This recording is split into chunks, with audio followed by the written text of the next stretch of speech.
ওকে, সবাইকে টেকনিক এডুকেশনের পক্ষ থেকে আবারও শুভেচ্ছা এবং স্বাগতম। আশা করি আপনারা সবাই ভালো আছেন, সুস্থ আছেন। তো আমরা যে পার্ট আমরা শুরু করেছিলাম যে কমপ্লেক্স সেন্টেন্স আমাদের বোর্ড কোয়েশ্চেন সলভ, ইতিমধ্যে আমরা দুটো পার্ট অলরেডি কমপ্লিট করেছি। আজকে আমরা 3 নম্বর পার্টটা আমরা শুরু করব।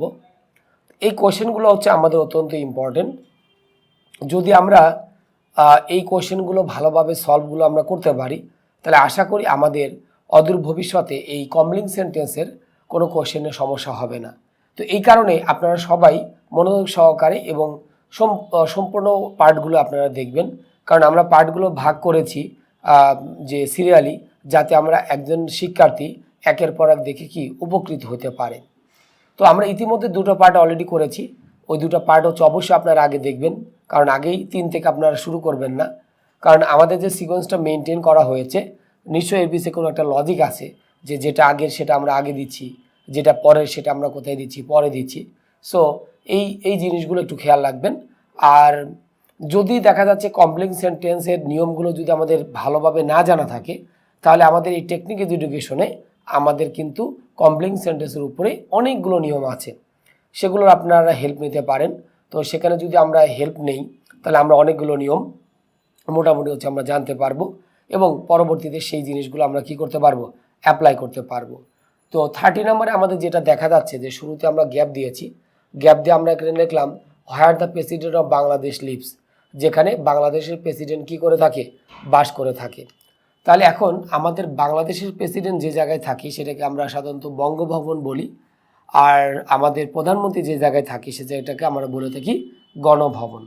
তাহলে এখন আমরা যদি বলি যে ইট ইজ, তাহলে আমি এখানে যেটা লিখছি যে where the president of Bangladesh lives. আচ্ছা, তাহলে আমরা জানি যে আমাদের বাংলাদেশের প্রেসিডেন্ট যে জায়গায় থাকে সে জায়গায় আমরা কি বলি, বঙ্গভবন। তাহলে আমরা যদি এখানে লিখি বঙ্গ, BHABEN, Bangabhaban. Proper noun actually আমাদের ভুল নেই, আমরা বঙ্গভবন বানানটা এভাবে না লিখে যদি অন্যভাবে লিখি তাহলে আমাদের কোনো সমস্যা হবে না। তো এখানে আমাদের লজিক্যালটা এইটাই যে অনেকে অনেকভাবে লিখবে, যেমন অনেকে লিখতে পারে ইট ইজ দ্য প্লেস। এখন ইট ইজ দ্য প্লেস যে কোনো জায়গায় তো আমাদের একজন প্রেসিডেন্ট থাকতে পারে না, তার তো অবশ্যই একটা কি নির্দিষ্ট একটা প্লেস আছে, নির্দিষ্ট একটা অ্যাড্রেস আছে, যে জায়গাতেই সে আমাদের কি অবস্থান করতে পারে বা লোকেট করতে পারে। তো এই জন্য আমরা যেটা লিখেছিলাম যে it is Bangabhaban where the president of Bangladesh lives. এরপরে আসি 31 নম্বরে হোয়েন হি রিচড শোর। শোর বলতে আমরা সাধারণত শহর বুঝি, শোর আবার অনেকে এটা তীর্থস্থানও ধরে থাকে। তাহলে এখন আমি লিখলাম যে হোয়েন হি রিচ শোর, যখন সে এই দিকে পৌঁছেছিলেন, তাহলে আমি এখানে লিখতে পারি যে ইট ওয়াজ ডে লাইট। ইট ওয়াজ, এখানে আমরা কি লিখলাম, ডে লাইট। তখন এটা আমাদের কি ছিল, গোধূলি আমাদের হয়ে গিয়েছিল। তাহলে আমাদের এটা যেহেতু পাস্টে দেওয়া ছিল ফার্স্টেরটা, তাহলে পরেরটা আমরা এখানে কি করলাম, আমরা পাস্টে কিন্তু আমরা এখানে করলাম। তাহলে ওইখানে আমরা যখন লিখলাম যে হোয়েন হি রিচড শোর, এখানে আমরা লিখলাম যে ইট ওয়াজ, তার সাথে আমরা কি লিখলাম, ডে লাইট। এরপর সে 32তে he had killed the shark, সে ওই শার্কটাকে কি করেছিল, হত্যা করেছিল। বিকজ, আচ্ছা বিকজ এখানে আমরা শার্কের পরিবর্তে একটা প্রোনাউন দিতে পারি ইট। তাহলে আমরা এখানে কি দিলাম, ইট দিলাম। তাহলে আমি লিখলাম ইট ওয়াজ ভেরি, এরপর আমরা কি লিখি, ডেঞ্জারাস। ইট ওয়াজ ভেরি, তার সাথে আমরা এখানে কি লিখলাম, ডেঞ্জারাস। তাহলে এই যে আমরা 32 নাম্বারটা আমরা লিখলাম যে he had killed the shark, সে ওই শার্কটাকে হত্যা করেছিল, কারণ এটা ছিল খুবই ভয়ঙ্কর।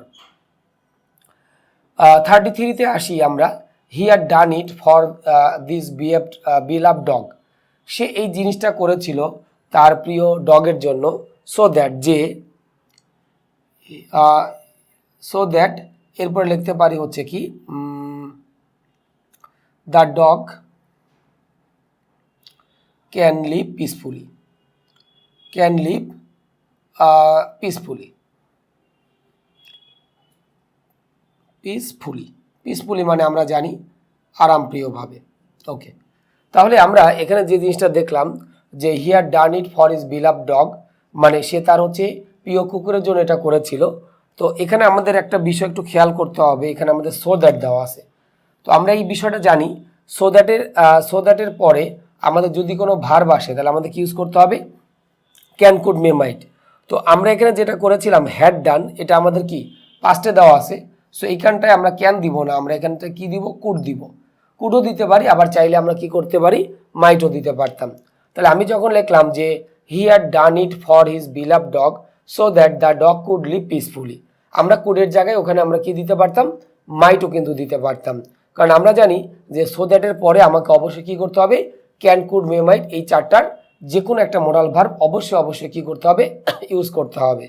তাহলে এই এই নিয়মটা ছিল এটাই যে সো দ্যাট যদি আমাদের একসাথে থাকে, আর আরেকটা নিয়ম ছিল যে সো এবং দ্যাটের মাঝখানে যদি আমাদের কি দেওয়া থাকে কোনো অ্যাডজেক্টিভ বা অ্যাডভার্ব আসে তখন কিন্তু যে ক্যান নট বা মে নট এটা করে থাকি।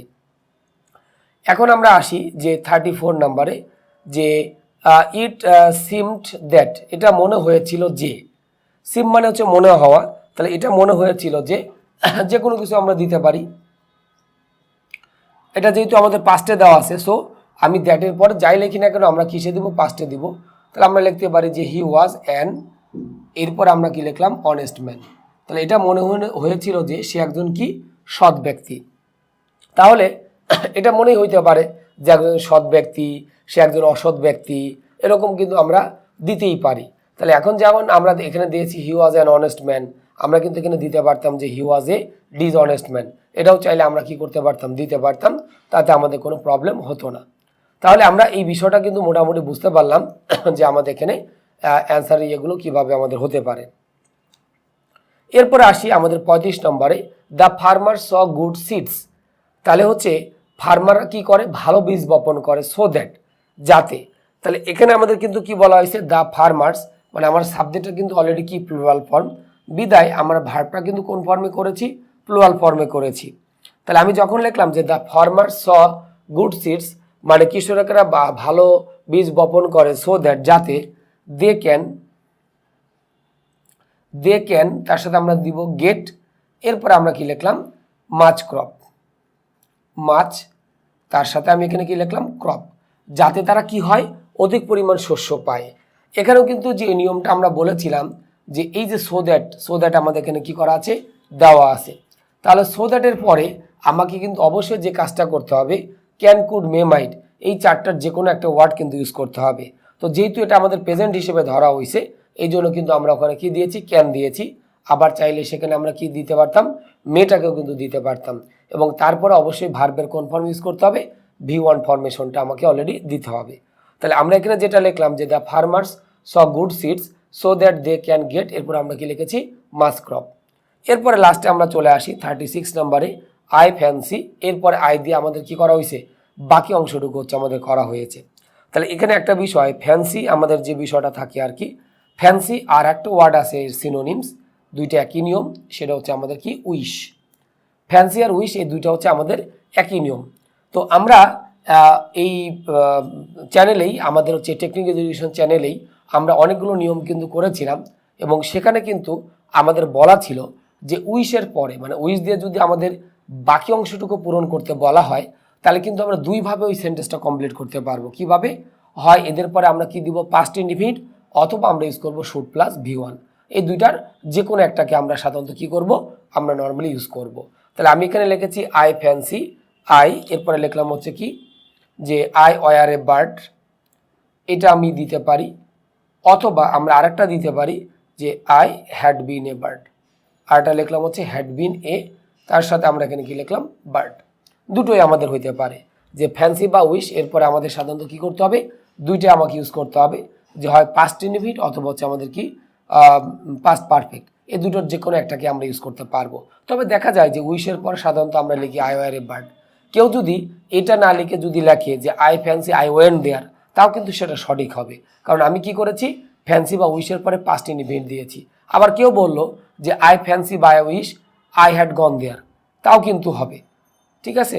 তাহলে আমরা দুইভাবে করতে পারি যে ফ্যান্সি বা উইশের পরে আমরা পাস্ট ইনডিফিনিটও দিতে পারি, আবার চাইলে কি করতে পারি পাস্ট পারফেক্টও দিতে পারি। তো আমরা পার্ট 3-তে মোটামুটি এখানে 30 থেকে 36 পর্যন্ত আলোচনা করলাম, এরপরে আমরা 37 থেকে আমরা বাকিগুলো জিনিস আমরা আলোচনা করব। তো আমরা পার্ট 3-তে আছি আমাদের কমপ্লেক্স সেন্টেন্স বোর্ড কোয়েশ্চেন সলভের। তো এখন আমরা 37 থেকে 44 পর্যন্ত একটু আলোচনা করব। তো 37 নম্বর যদি একটু খেয়াল করে দেখি, unless you read attentively, unless আর ইফ কিন্তু একই, জাস্ট আমাদের পার্থক্য হচ্ছে ইফ হচ্ছে পজিটিভ ওয়ার্ড যেটাকে আমরা বলি ইফ মানে হচ্ছে যদি, আর আনলেস হচ্ছে আমাদের কি নেগেটিভ ওয়ার্ড। তো এখানে বলা হচ্ছে আনলেস ইউ রিড অ্যাটেন্টিভলি, যদি না তুমি ভালোভাবে পড়ো, তাহলে এখন আমরা যেটা বলতে পারি যে ইউ উইল, এটা কিন্তু আমাদের ফার্স্ট কন্ডিশন, তাহলে আমরা লিখলাম you will fail in the exam. তাহলে আমরা খুবই সোজা এটা, এখানে উইলের পরিবর্তে আমরা এখানে কি দিতে পারি, ক্যান দিতে পারি, আবার চাইলে কিন্তু আমরা এখানে কি দিতে পারি, মেটাকেও কিন্তু দিতে পারি। তাহলে আমরা এখানে যেটা বলেছিলাম এটা হচ্ছে আমাদের ফার্স্ট কন্ডিশন, যেটা আমরা বলছিলাম আনলেস ইউ রিড অ্যাটেন্টিভলি, যদি তুমি মনোযোগ সহকারে যদি না পড়ো তাহলে তুমি অবশ্যই এক্সামে কি করবা, ফেল করবা। তাহলে এই বিষয়টা আমাদের কাছে মোটামুটি হচ্ছে ক্লিয়ার। এরপর আসি 38 নম্বরে, he told the matter as if. তাহলে আমরা যদি একটু খেয়াল করি, অ্যাজ ইফের পূর্বে আমাদের কোন টেন্স দেওয়া আছে, আমাদের পাস্ট ইনডিফিনিট দেওয়া আছে। তাহলে এরপরে আমাদের যে কাজটা করতে হবে, এরপর আমরা কিন্তু কি দিব, পাস্ট পারফেক্ট দিব, কারণ আমরা কিন্তু এই নিয়মটা কিন্তু জানি এবং আমাদের এই টেকনিক এডুকেশনে আমাদের এই কমপ্লিট সেন্টেন্সের কিন্তু অনেকগুলো নিয়ম আছে। তো সেখানে আমি বলেছিলাম যে অ্যাজ ইফের পূর্বে যদি পাস্ট ইনডিফিনিট দেওয়া থাকে তাহলে এরপর আমরা কি দিব, পাস্ট পারফেক্ট দিব। তাহলে আমি এখানে যে বললাম যে হি টোল্ড দ্য ম্যাটার, সে বিষয়টা বলেছিল যেন, কারণ অ্যাজ ইফ মানে যেন, আবার অ্যাজ ইফের জায়গায় কিন্তু অনেক সময় কি থাকতে পারে, অ্যাজ দো কিন্তু থাকতে পারে। তাহলে আমরা এখন বলতে পারি যে হি হ্যাড, এরপর আমি কি লিখলাম, নোন এভরিথিং। নোন তার সাথে আমরা এখানে কি লিখতেছি, এভরিথিং, এটা আমরা ইজিলি দিতে পারি। তাহলে আমরা এখানে যেটা লিখছিলাম যে অ্যাজ ইফের পূর্বে যদি আমাদের পাস্ট ইনডিফিনিট দেওয়া থাকে তাহলে এরপর অবশ্যই আমাদের কি দিতে হবে, পাস্ট পারফেক্ট দিতে হবে। তো অলরেডি কিন্তু আমরা পাস্ট পারফেক্ট দিয়েছি অ্যাজ ইফের পরে। এরপর আসি আমরা 39 নম্বরে, if I had seen him. তাহলে ইফের সাথে আমরা দেখতে পাচ্ছি আমাদের কোন টেন্স দেওয়া আছে, পাস্ট পারফেক্ট অলরেডি দেওয়া আছে। তাহলে যেহেতু ইফের সাথে আমাদের পাস্ট পারফেক্ট দেওয়া আছে, বিদায় হচ্ছে আমাদের মেইন ক্লজে আমরা কাগজ করব would have, could have, might have, এবং তারপরে আমাদের কি ভিতরি দিতে হবে। তাহলে আমি যখন লিখলাম যে if I had seen him, যদি আমি তাকে দেখতাম, তাহলে এখন আমি লিখতে পারি আই উড হ্যাভ। এখানে উড হ্যাভের জায়গায় আমরা চাইলে কি দিতে পারি, কুড হ্যাভও দিতে পারি, আবার চাইলে কি দিতে পারি, মাইট হ্যাভও দিতে পারি। আই উড হ্যাভ এর সাথে আমরা যদি লিখি হেল্প হিম, তাহলে আমি তাকে কি করতে পারতাম, সাহায্য করতে পারতাম। তাহলে আমাদের এটা একটু মনে রাখতে হবে যে ইফের সাথে যদি আমাদের পাস্ট পারফেক্ট দেওয়া থাকে তাহলে অবশ্যই আমাদের মেইন ক্লজে would have, could have, might have, এবং আমরা জানি এরপর অবশ্যই ভার্বের কোন ফর্ম দিতে হবে, ভি3 ফরমেশনটা আমাকে দিতে হবে। আচ্ছা, এরপর আসি 40 নম্বরে, I did it with a view two. তাহলে আমরা এই যে লিখলাম যে উইথ এ ভিউ টু, তো আমরা যেটা বলেছিলাম যে with a view to, look forward to, object to, এই জিনিসগুলোর সাথে কিন্তু আমরা পরিচিত, কারণ এই জিনিসগুলো আমাদের কমপ্লেক্স সেন্টেন্সেও আমাদের আসতে পারে, আবার কিন্তু আসতে পারে কোথায়, আমাদের রাইট ফর্ম ভার্বসেও কিন্তু আসতে পারে। দুইটার জন্যই আমাদের এটা প্রযোজ্য, যখন যেটা লাগে। যদি আমাদের রাইট ফর্ম ভার্বসে লাগে তখন রাইট ফর্ম ভার্বসে অ্যাপ্লাই করব, যদি আমাদের মেইন সেন্টেন্সে যদি আসে সেখানে আমাদের দিব। তাহলে আমি এই যে সেন্টেন্সটা লিখলাম যে I did it with a view two, তাহলে আমরা এখানে যেটা লিখলাম যে উইথ এ ভিউ টু, তো উইথ এ ভিউ টুর পরে আমাদের যদি কোনো ভার্ব আসে তাহলে অবশ্যই আমাদের কি করতে হবে, আইএনজি যোগ করতে হবে। তাহলে আমরা এখানে যেটা লিখলাম I did it with a view two, এরপর আমরা লিখলাম solving the problem, solving the problem. তাহলে আমি এটা করেছিলাম কিসের জন্য, এই প্রবলেমটা সলভ করার জন্য, সলভিং দ্য, তার সাথে আমরা এখানে কি লিখলাম, প্রবলেম। তাহলে আমরা আশা করি বিষয়টা মোটামুটি বুঝতে পারলাম যে with a view to, look forward to, object to, owing forward to. So এরপরে আমাদের যদি কোনো ভার্ব আসে তাহলে ওই ভার্বের সাথে অবশ্যই আমাদের কি করতে হবে, আইএনজিটাকে আমাদের কি করতে হবে, যুক্ত করতে হবে। তাহলে আমাদের কাছে এই বিষয়টা কিন্তু মোটামুটি হচ্ছে ক্লিয়ার। এরপর আমরা চলে আসি আমাদের পরবর্তীটা 41-এ আমরা যেটা লিখছি the car made in Japan, গাড়িটা আমাদের কিসের তৈরি, জাপানে তৈরি।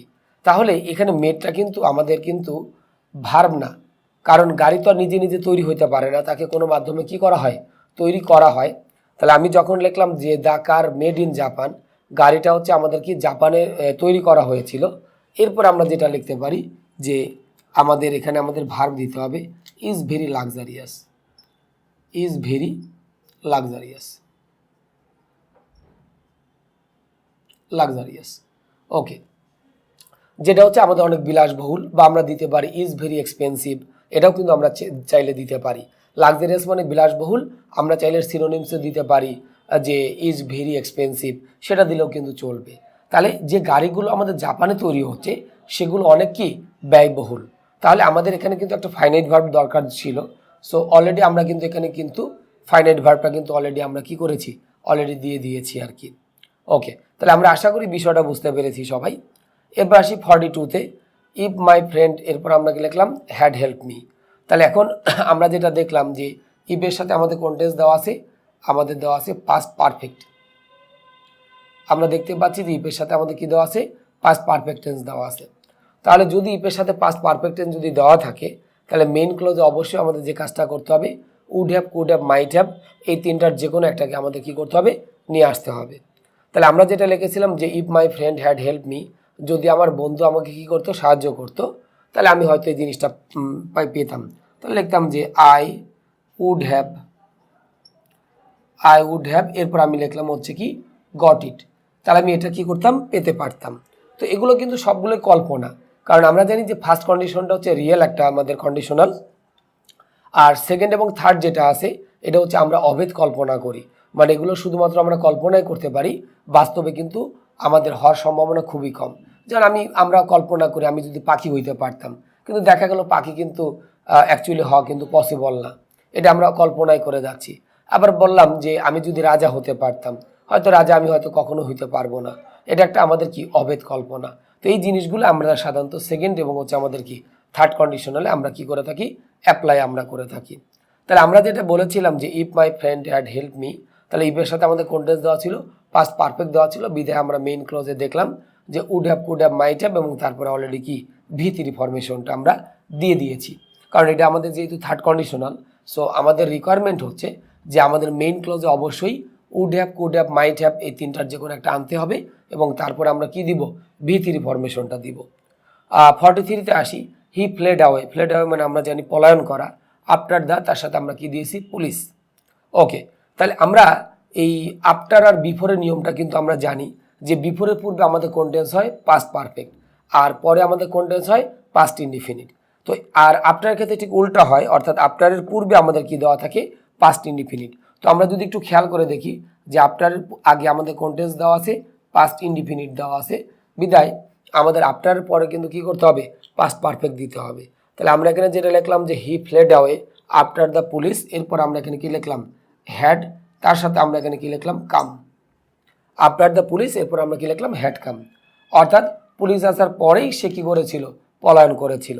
তাহলে আমরা এই বিষয়টা আমরা একটু মনে রাখবো যে আফটার আগে আমাদের কোন টেন্স দেওয়া ছিল, পাস্ট ইনডিফিনিট, বিদায় এরপরে কিন্তু আমরা কি করেছি, পাস্ট পারফেক্ট হচ্ছে অলরেডি করেছি। এরপরে আমরা আসি 44 নম্বরে, ইফ ইট গেটস ওর্স, মানে যদি এটা কি হয়, অধিকতর খারাপ হয়, এরপর আমরা কি দিয়েছি, উই। আচ্ছা, যদি এটা আমাদের অধিকতর কি খারাপ হইতে থাকে বা খারাপ হয়, এরকম যদি হয়, তাহলে আমরা এখানে কি দিব, উই। এখন এটা আমাদের ইফের সাথে কোন টেন্স দেওয়া আছে, প্রেজেন্ট ইনডিফিনিট দেওয়া আছে। তাহলে আমরা দেখতে পাচ্ছি যে ইফের সাথে আমাদের কোন টেন্স, প্রেজেন্ট ইনডিফিনিট। তো ইফের সাথে প্রেজেন্ট ইনডিফিনিট মানে এটা কিন্তু আমাদের কি ফার্স্ট কন্ডিশন, আর ফার্স্ট কন্ডিশন মানে আমাদের মেইন ক্লোজে আমাদের কি দিতে হবে, উইল, ক্যান অথবা মে। তাহলে যদি এটা খারাপ হয় তাহলে আমরা বলতে পারি we will not, will not, এরপর আমরা লিখলাম হচ্ছে কি গেট সাকসেস, উইল নট, তার সাথে আমরা কি লিখছি, গেট সাকসেস। তাহলে কিন্তু আমরা কি পাবো না, সফলতা পাবো না। অথবা আমরা এই উইলের জায়গায় আমরা এখানে চাইলে কি দিতে পারি, আমরা চাইলে কেন দিতে পারি, অথবা চাইলে আমরা কি দিতে পারি, আমরা চাইলে মেয়েটাকেও কিন্তু আমরা কি করতে পারি, দিতে পারি, যে কোনো একটা আমাদের দিলেই কিন্তু হবে। তাহলে আমরা এই বিষয়টা কিন্তু মোটামুটি বুঝতে পারলাম যে এখানে আমাদের কন্ডিশনাল সেন্টেন্সগুলো দেখা যাচ্ছে প্রায়ই কিন্তু আমাদের আসে। ওকে, তাহলে আমরা এই যে 37 থেকে 44 পর্যন্ত যে প্রবলেমগুলো আমরা সলভ করলাম, আমরা দেখলাম ম্যাক্সিমামই কিন্তু conditional sentence related. So conditional সেন্টেন্সটা আসলে কমপ্লেক্স সেন্টেন্সের জন্য একটা বেশ গুরুত্বপূর্ণ ভূমিকা আমাদের সাধারণত পালন করে থাকে। তো আমরা পার্ট 3-তে 44 পর্যন্ত আমরা মোটামুটি দেখলাম। আশা করি আপনারা সবাই এই জিনিসগুলো বুঝতে পেরেছেন। এগুলো সবগুলোই বোর্ড কোয়েশ্চেন। এই কোয়েশ্চেনগুলো যদি আমরা মোটামুটি সলভ করতে পারি, তাহলে যখন আমরা যে বোর্ডেই পরীক্ষা দিই না কেন, একদম ফাইনালি যে বোর্ড পরীক্ষা, সেখানেও কিন্তু আমরা কি করতে পারবো, ভালো করতে পারবো। তো আশা করি আপনারা সবাই জিনিসগুলো খুব ভালোভাবে বুঝতে পেরেছেন। এরপরেও যদি আপনারা কোনো জায়গায় না বুঝে থাকেন, অথবা কোনো জায়গায় যদি আপনাদের কনফিউশন থাকে যে এখানে এই উত্তরটা এইভাবে না হয়ে যদি আরেকভাবে হতে পারতো, তাহলে কেমন হতো বা হবে কি না, এরকম ধরনের আপনাদের ভিতরে মনের জিজ্ঞাসা থাকতেই পারে। তো যদি এরকম কোনো কোয়ারি অথবা হচ্ছে যে আমাদের জিজ্ঞাসা যদি থাকে, তাহলে অবশ্যই কমেন্টে আপনারা সেগুলো উল্লেখ করবেন। আর যদি আপনাদের কোনো মতামত থাকে অথবা পরামর্শ থাকে, এগুলো উল্লেখ করতে কখনোই ভুল করবেন না। তো আশা করি আপনারা পার্ট 3 বেশ ভালোভাবে বুঝতে পেরেছেন। তো আমি কমপ্লেক্স সেন্টেন্সের বোর্ড কোয়েশ্চেন সলভ পার্ট 3 এখানে শেষ করছি। আশা করি আপনাদের সবাইকে পার্ট 4-এ পাবো। তো সে পর্যন্ত আপনারা সবাই ভালো থাকবেন, সুস্থ থাকবেন আর দেখতে থাকবেন আমাদের টেকনিক এডুকেশনের সমস্ত ভিডিওগুলি।